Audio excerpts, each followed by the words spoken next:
జీ5 ఉండగా మీ favourite TV shows ని మీరు అస్సలు మిస్ అవ్వలేరు. Complete free.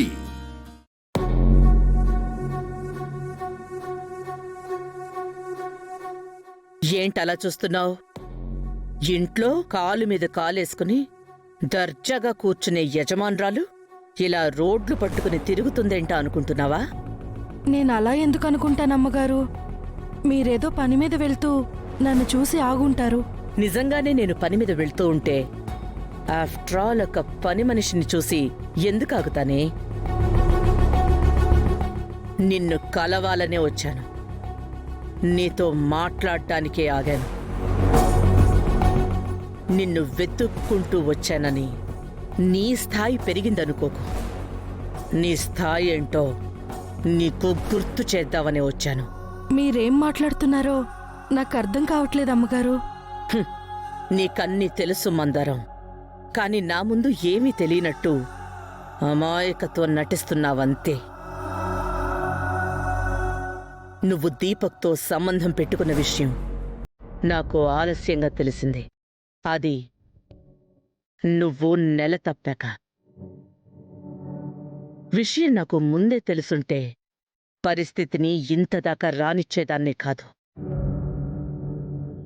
సరే, జరిగిందేదో జరిగిపోయింది.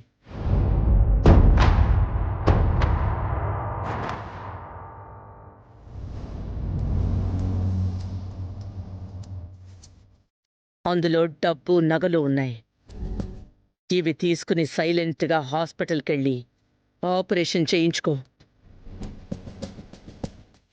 నీకు సమస్య ఉండదు, మాకు సమస్య ఉండదు. సంతోషంగా ఎవరి బ్రతుకులు వాళ్ళు బ్రతకచ్చు. ఆపరేషన్ చేయించుకోమని ఎంత తేలిగ్గా చెప్తున్నారమ్మగారు.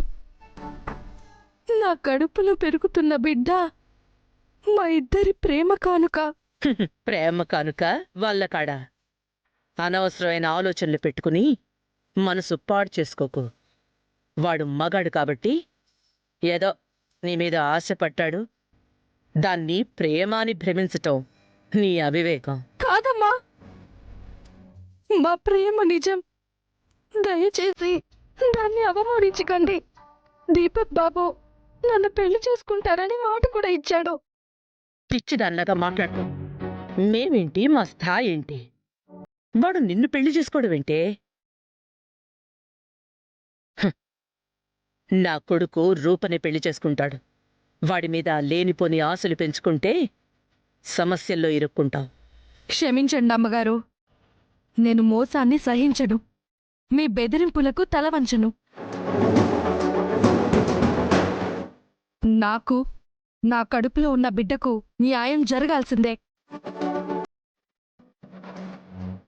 దీపక్ బాబు నా మెడలో తాళి కట్టాల్సిందే.